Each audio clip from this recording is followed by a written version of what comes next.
Well, I'm Kevin Murphy. I'm your police chief, not to be confused with the director of public safety for the city, J. Christopher Murphy. We both have a good old Irish name, and I want you to know that a few months ago I was having lunch with Chris Murphy, and we talked business, talked about crime in our city and issues at the police department, and the conversation flowed into some very casual fellowship. And Chris looked at me and said, "Do you know where our last name originates from?"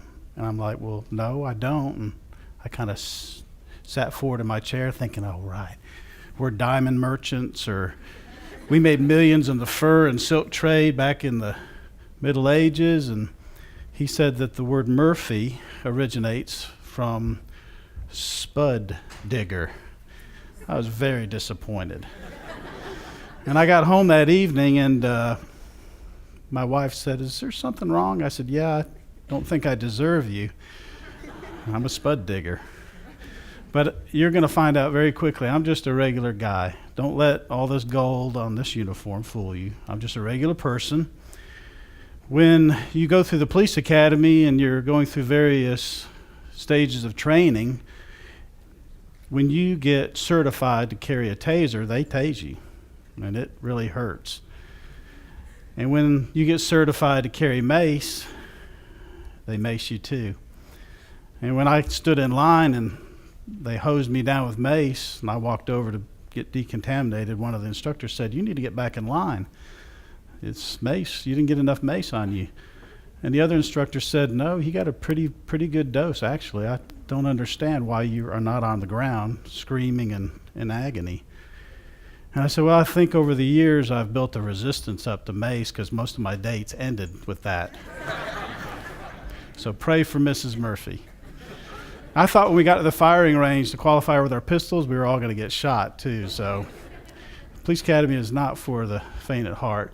Well, I'm here to talk to you today about a program that I initiated 3 years ago when I became the police chief, and it's called Policing in a Historic City. Now, in 1986, when I arrived at the Montgomery Police Department, I asked a lot of questions of my training officers and people that had been with the city for quite some time. And I have to tell you, I was disappointed. I asked a lot of questions about the civil rights era in the police department because Montgomery is the birthplace of civil rights. And my initial experience was one of great disconnect.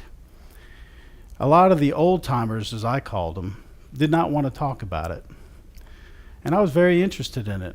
And over the years, as I progressed through my career, I was one of those officers, one of those supervisors that said, "You know, if I ever get that job, I'm going to do it differently." And I was blessed for that day to finally arrive. One of the first acts that I did as the new police chief was to get with my staff and ask that we come up with a critical analysis of the Montgomery Police Department and its role in the civil rights movement. Because what I saw throughout my career was this. You had a brand new officer right out of the police academy, 21 years old, who really didn't have a firm grasp, understanding of the police department's role during the civil rights era.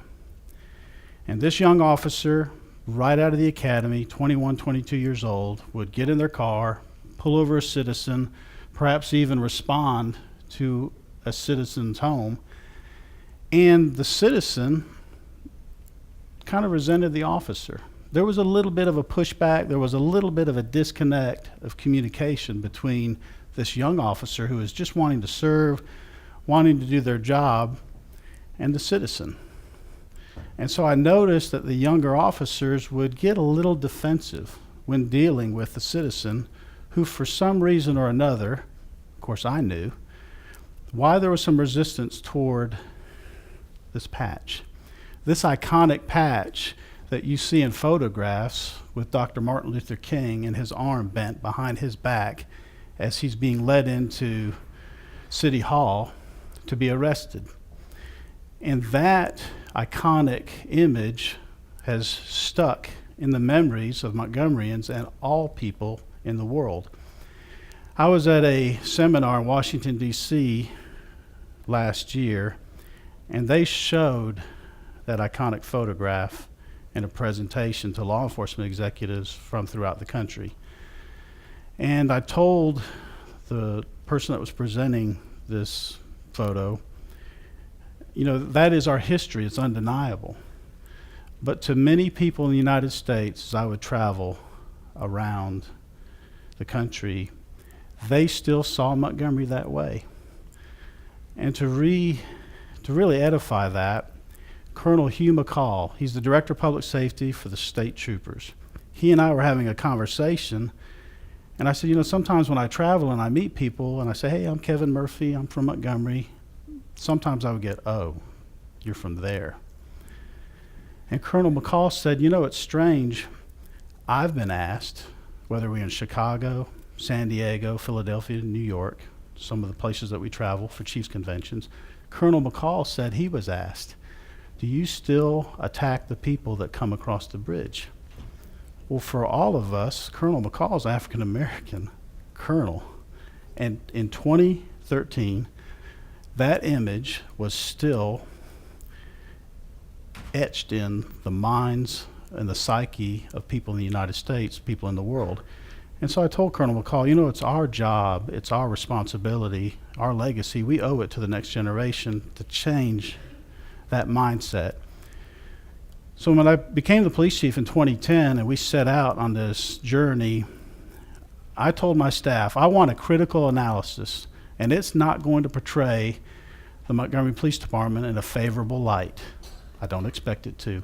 Because you see, during the civil rights era and prior, the police department was tasked with enforcing unjust laws, segregation laws. And even though that was our responsibility, and it was the law at the time, it was wrong. You know how we know it was wrong? Because the courts knocked down every one of those laws. They were unjust. But the people, the political establishment at that time, who had a responsibility for creating those laws, the officers in law enforcement enforced them. And that stigma was attached to this police department ever since. So my mindset was this, you know, we created the problem, we should help solve it. And the way you solve it is a change in attitude. Now, how do you change a culture at a police department that has existed for decades, centuries? It is not an easy undertaking. So we created a curriculum. It's an 8-hour class. It's a day-long session. Every member of the police department goes through it, including the civilian clerical personnel. And it starts off with the Dred Scott decision, and it works through the years. We do an analysis of the Emmett Till murder. And then we get to specifically Montgomery and the Montgomery Police Department and our role. And I can tell you, ladies and gentlemen, you have a classroom full of young officers. They have no idea of the injustice of the things that happened. You know, Birmingham is known for its bombings. There were a lot of bombings in this city too during those times. Dr. King's residence, E.D. Nixon's residence, the Gretz's residence were all bombed. And the political establishment at the time just turned a blind eye to this, including the police department. These bombings went unsolved for quite some time. And then somebody realized that Montgomery was missing out on a lot of opportunities. Businesses weren't coming to the city, industry was shying away.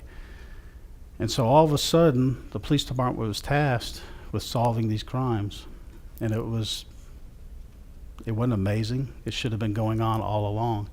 All of a sudden, arrests started being made. And some justice was served. Should have been served all along, but we're explaining this to these young officers who had no clue. We go through certainly the Rosa Parks case and do a critical analysis of that. But then we also get to what I would still consider present day in my lifetime, certainly a little bit before I came to the police department, but still much on the psyche of the MPD. The Whitehurst case. And for those in the room that don't know the Whitehurst case, it was involving a fleeing felon from a robbery who was shot and killed by a Montgomery police officer. He was unarmed. And the police took a weapon, the Montgomery police, out of impound and planted that gun on this innocent man. They set him up. He was dead. It was corrupt. It was wrong. There was a conspiracy. There was a cover-up. It cost the resignation of then Mayor Robinson and the police chief, Chief Wright. They both resigned. There were grand juries impaneled. There were indictments. It devastated the MPD. The leadership was in chaos. No good came of that. A city was once again divided even further than what it was before. And then we do another analysis of another incident. And again, these are present day things. These aren't things at the MPD that we can say, oh, that happened a long time ago. It didn't. The Todd Road incident, where some officers unlawfully entered a house without a warrant, and they were attacked by a family, and one of the officers was shot. It was wrong. The people that did that to the officer should not have done it. But here's where the police department failed. When they took that family into custody and they brought them down to the police department, they beat them. They mistreated them. And that's not the police job, not to punish. We're here to arrest and bring people before the courts, but it's not our job to punish. So that was in the early 80s, and that also created a division within our community. Why we teach this to our young officers is this: we cannot repeat the mistakes of the past. We have to educate them. We have to show them transparency. You have to be open and honest. If you make a mistake, you need to own up to it. So about midpoint through this class at the police academy, we take a break, go to lunch, and then we take a tour of the Rosa Parks Museum. And again, the center of it is the police department's role during this time. But probably my favorite portion of this curriculum is at the end of the day, we set aside an hour, and it's a values segment. And what we do is we put these officers in a room and we give them scenarios. Strongly believe, strongly disagree, somewhat disagree. And we give them scenarios like what I just shared with you. And it's interesting to see the evolution of some of their attitudes.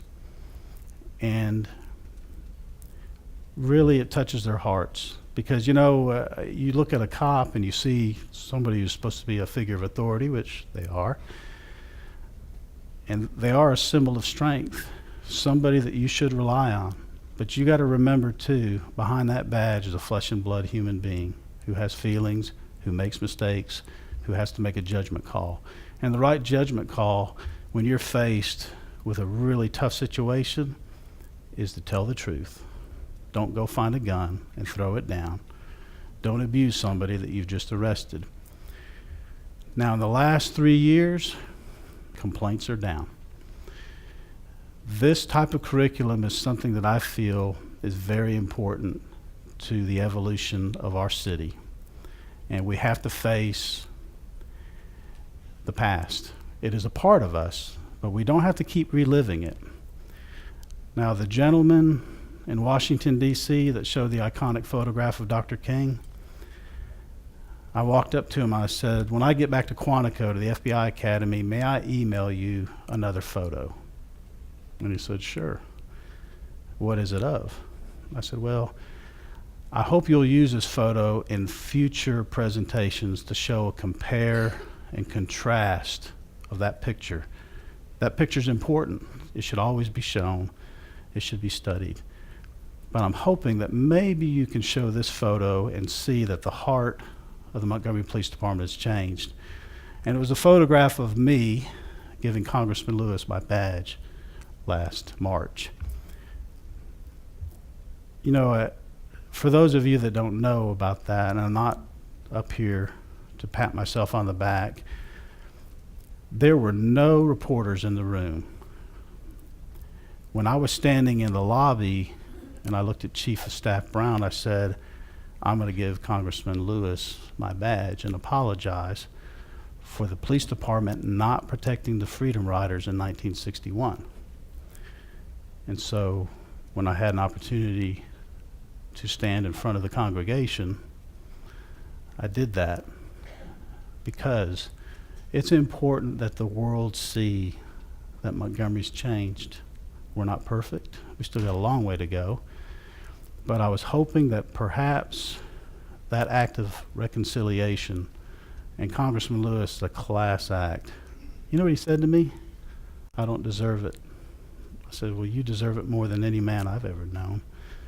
He's a great man, and he's the hero. He's the focal point of the movement, not me. I was just acknowledging that fact. Well, I sent that photograph to Dr. Snyder. He works at the Holocaust Museum in Washington, D.C., and he's using it to this day. I'm very proud of that because I'm proud of my city and I'm proud of my police department, and I'm hoping that this program elicits the change that we so sorely needed for so many years. So thank you very much.